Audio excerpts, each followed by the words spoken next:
Hawt Flash, Midlife in Aura Cove, Book 1. Written by Blair Bryan. Narrated by C.J. Locks. Prologue. The woman hurried toward the hangar where her private jet awaited, her long white hair rippling like a cape behind her, hiding her voluptuous figure. Pausing, she shivered deliciously. It had been ages since she'd felt this quickening, the almost palpable shift in the air that was the harbinger of an extraordinary event, an awakening. As a bolt of lightning burst behind her, she glanced back to make sure she wasn't being followed, mentally chastising herself for allowing her excitement to get the best of her. The restoration of her family's triad of power, her power, was almost at hand. As the waxing blood moon fattened in the sky, the pool of crackling energy that hovered just beyond her reach also swelled, collecting the dispersed energy of her female predecessors. Half a century passed since she'd first laid eyes on the bundled baby. The decades had crawled by so slowly, leaving her to bide her time in idle pursuits of pleasure, waiting. Her jaw clenched as she considered the blunders and errors that were made, mistakes she could have averted if she'd been allowed her rightful place at the side of the little girl, upon whom all her hopes and plans depended. But now a calm knowing relaxed her features. The day of reckoning was coming. Only a few days more, and her great-great-granddaughter would turn 50. 1. Katie mumbled under her breath as she sheared perfect squares out of the supple wool suit fabric. Her special fabric-only scissors slashed through the stiff cloth like butter. Each clip made a crisp slicing sound as the blades of this meticulously maintained and sharpened tool scissored together. It was the pair she hoarded and hid from her kids when they were little, the only scissors sharp enough to stand up to the task of shredding her husband's ridiculously expensive suit. The pile of wool grew as a smug giddiness crept inside her, filling the crevices between her anger. Watching them transform from precious cargo sheathed in paper-thin dry cleaner's plastic into a massive pile of gray fluff and fuzz was deeply pleasurable. More satisfying than any time we've spent between the sheets in the last few years. She said it aloud and punctuated it with a snort. God, I'm so damn funny today. Katie had taken to talking to herself and the dog when her last child left the nest 4 years ago. The sprawling showplace home they lived in was so cold and quiet now without the kids. It was a habit she acquired to fill the cavernous spaces in her home and in her heart. It took a solid hour to cut the suit into gratifying squares.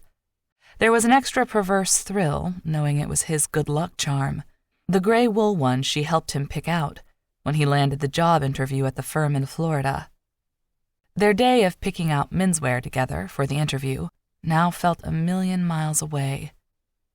She remembered being stuffed into a delicate upholstered Louis XVI armchair, awkwardly clutching a glass of champagne the tailor forced into her hand, while Jeff pawed through the racks of suits, engrossed in options. "The suit makes the man," Jeff had explained, when she gasped at the price handwritten on the luxurious cardstock of the tag. $6,000? Instantly annoyed, he shushed her with his glare.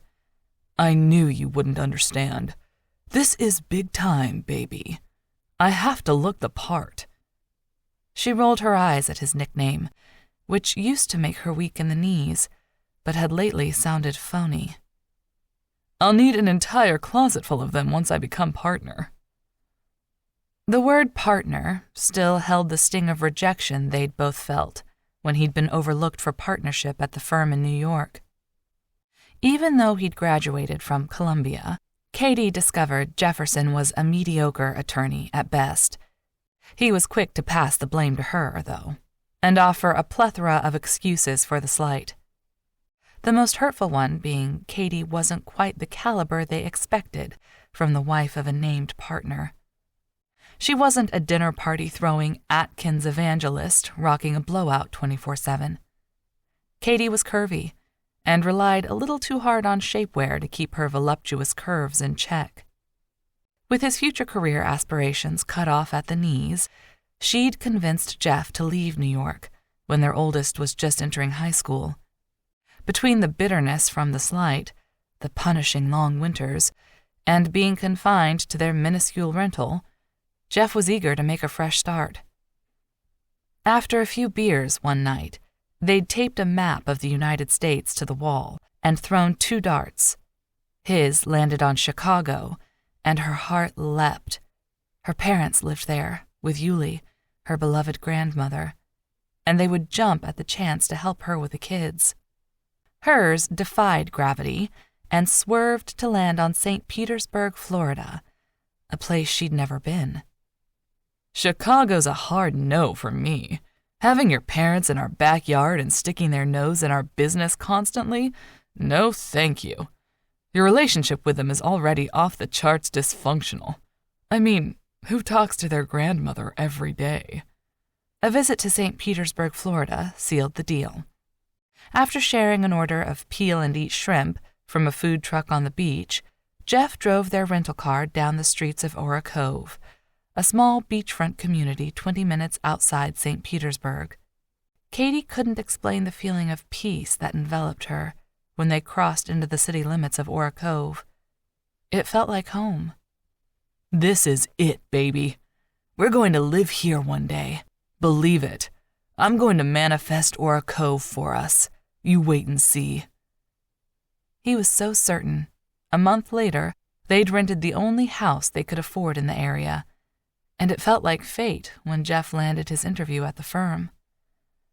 "Look, I understand your need to look professional, but we could spend a week in the Maldives for what this one suit will set us back. We could send Beckett to football camp, and the payments for Callie's braces are starting next month, not to mention the moving expenses are still on our credit cards. I mean, the timing isn't great right now." "It's an investment," he explained, in the condescending tone that had become his default setting. "You wouldn't understand," he dismissed. "I mean, look at yourself," he hissed under his breath. "It's obvious I'm going to have to choose all your clothing for you from now on. I will not lose out on another partnership opportunity because of my frumpy wife." He waved his hand up and down at her. "Would it hurt you to take some pride in your appearance? It's not that difficult." His criticism stung as she glanced down. Dressed simply in a wrinkled maxi dress and sandals, her ebony hair was gathered into a loose braid that flowed between her shoulders. Fighting back embarrassed tears, she wrapped her arms around her soft middle. That resulted from the mom's diet. Coffee, cheap $4 chuck from Trader Joe's, and whatever was left on the kids' plates before she scraped them to wash the dishes. Katie was proud of her thrifty ways. They enabled her to put Jeff through college, after she dropped out of Northwestern when she was pregnant with Lauren. Then they helped pay for Columbia, the Ivy League law school that forced them to become New Yorkers far longer than she'd wanted. With the insane cost of living in New York and 3 little mouths to feed, she worked 2 jobs to make ends meet. It had been a slog, but all along the way, Jeff promised her the sacrifices would be worth it. So she buckled down and got through it like she always did. But that day, at the menswear atelier, with his 6-figure student loans still hanging over their heads, to drop this extravagant sum on one suit was difficult for her to swallow. Katie knew better than to argue when he was in a mood. She clamped her lips shut, cutting off the objection she had, and watched him amble to the dressing room, whistling without a care in the world, oozing with entitlement. Jeff had an Alice in Wonderland effect on her. With one compliment, he could make her rise with confidence and become greater, but with one stinging word of criticism, she would shrink until she almost disappeared. It was a dynamic whose lineage could be traced back to her unplanned pregnancy in college, when she was too young and too exhausted to object to it. Jeff was a different man when he strode out of the changing room that day, the small-statured Taylor quickly following behind, nipping at his heels with a measuring tape flapping from around his neck. The power suit transformed Jeff. He stood taller and commanded more of a presence in the room. His hands balled into fists at his hips, standing in the Superman pose he heard made him appear more powerful. It was a technique he gleaned from the Tony Robbins cassette tapes that cost another fortune, but that Jeff insisted were crucial to his self-development. She was ashamed to admit it now, but Katie initially flushed with pride at seeing her handsome husband adorned in the finest worsted wool. It was an emotion that quickly dissipated, while she watched him preening in the mirror from her seat on the uncomfortable antique chair. It was obvious Jeff was enamored with his own reflection, smiling wider, turning and twisting in the mirror, admiring himself like a modern-day Narcissus. Luckily, the reflection was a mirror instead of a pool of water, or he would have suffered the same fate. That day, seeing him in the suit, she imagined the dream of the Aura Cove life Jeff promised was within their grasp. She pushed away the embarrassment and the little digs that seemed to be part of every conversation, and focused on the fact that all their dreams were going to come true. When he hurt her feelings, she consoled herself with pride in the work she'd done for their family and a pint of Ben & Jerry's. She told herself, "You can't have it all. No one can. This is good enough. I am happy enough." Jeff was right. The suit gave him the confidence to nail his interview, and he was immediately offered a position in the up-and-coming law firm, one that promised a guaranteed track to being named partner. During the next 9 years, she could count on 2 hands the number of times they'd had sex since Jeff's move to the swanky glass and steel high-rise in downtown St. Petersburg. Katie blamed the hours he'd been required to put in to get the brass ring. Jeff was a competent lawyer whose biggest accomplishment was conning an Ivy League law school to accept him. In Florida, his luck changed drastically, and a couple of high-profile cases fell in his lap, with profitable outcomes for the firm. After paying their dues in a small rental while the kids were in high school, his newfound success gave them the resources to manifest their dream home in Aura Cove 4 years ago. Then his prediction came true. Exactly 10 years after they'd first driven down the streets of Aura Cove, dreaming about their future, he became a named partner at Lewis, Garfunkel, and now newly added Beaumont. Becoming a named partner in his new law firm was supposed to be the culmination of all their years of hard work together, a shared triumph. Katie waited in the wings for praise for her sacrifices to provide for the family, while he was studying for the bar and putting in long years to earn his partnership. She picked up the slack because he was just so busy and couldn't be bothered with trivial things like getting dog food or sitting through their 3 now-grown children's parent-teacher conferences and extracurricular activities. He puffed up like a peacock, seeing his surname being added to the sign in the sleek lobby. 2 weeks ago, she walked in on him masturbating to the letterhead. Letterhead. His full name was spelled out in the pretentious block lettering at the top of a thick cream cardstock in his hand. Jefferson D. Beaumont, Esquire. That should have been the first sign. Back in her kitchen, surrounded by the high thread count wool squares, Katie sighed, frustrated with herself.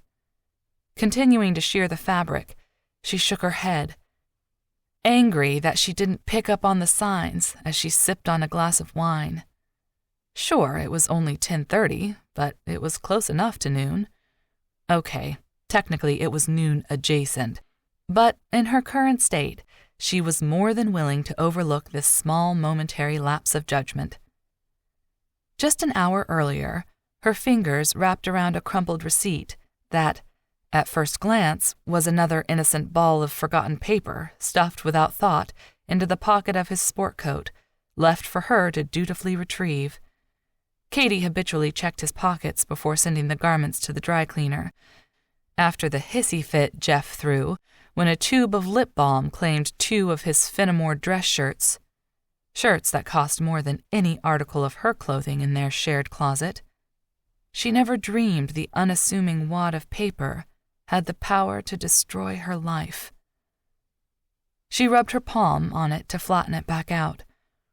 It was a late checkout from her favorite hotel, the one he always booked for their anniversary.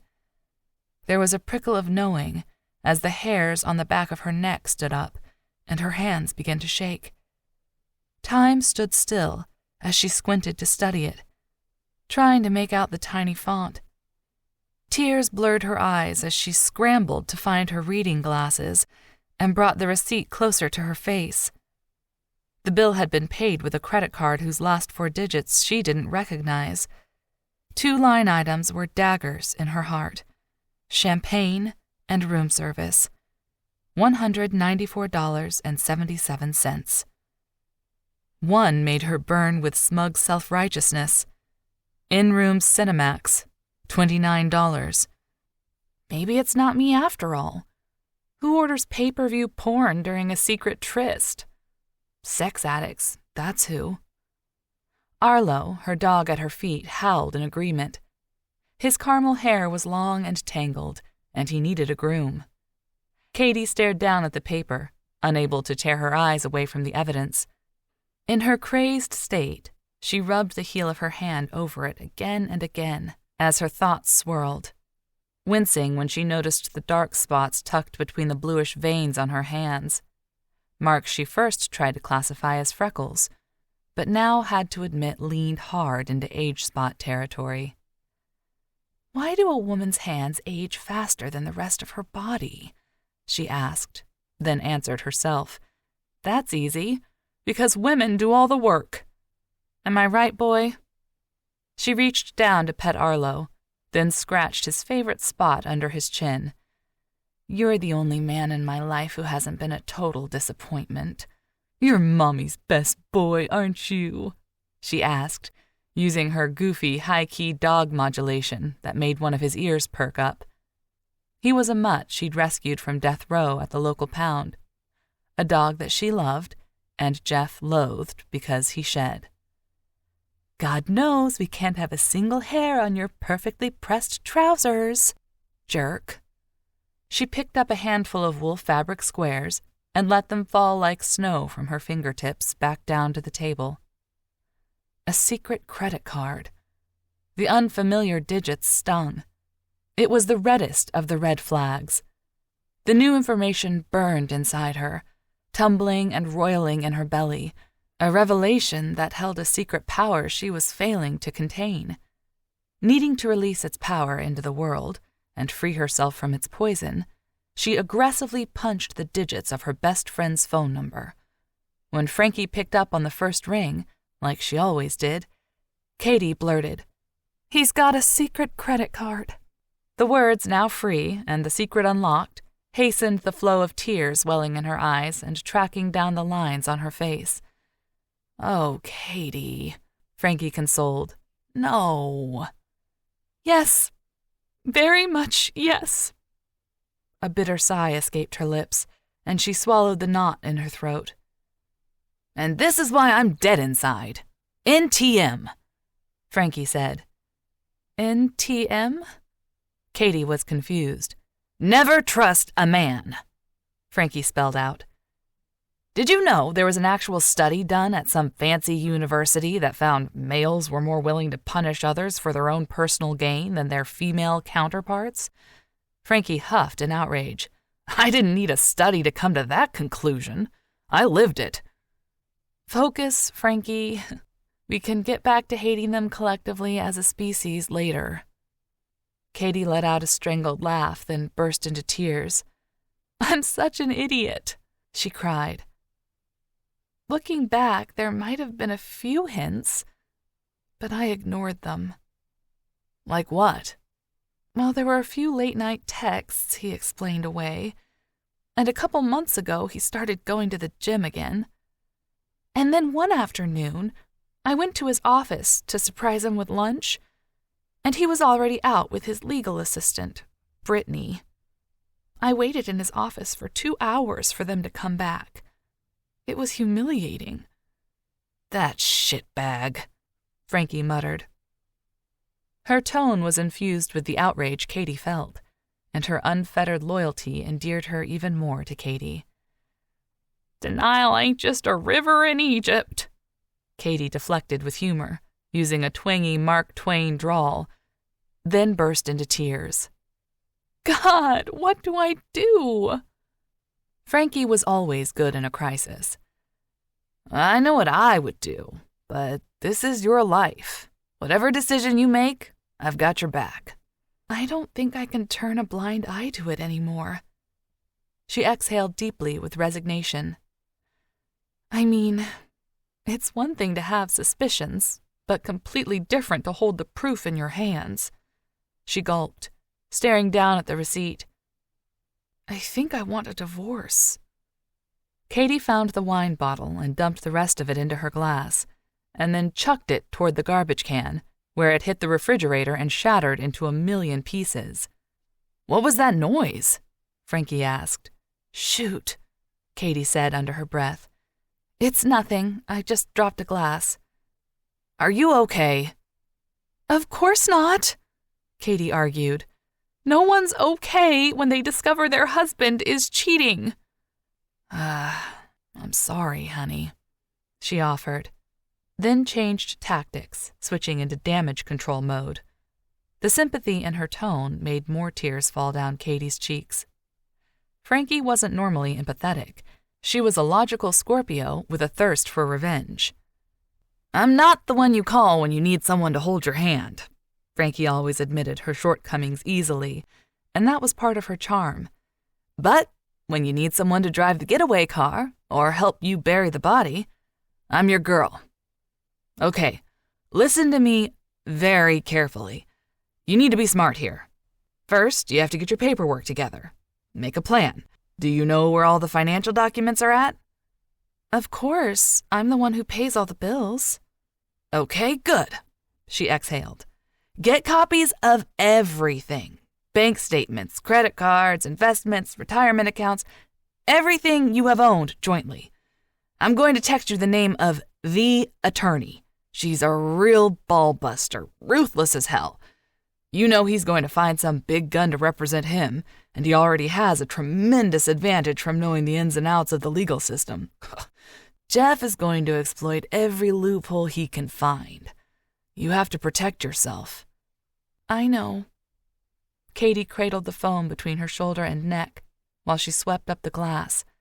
It was important that everything looked copacetic if one of the kids popped in for a visit. She wasn't ready to face the thought of them seeing her flaws, that this perfect life she killed herself to provide for them was just a fairy tale. Except this one didn't have a happy ending anymore.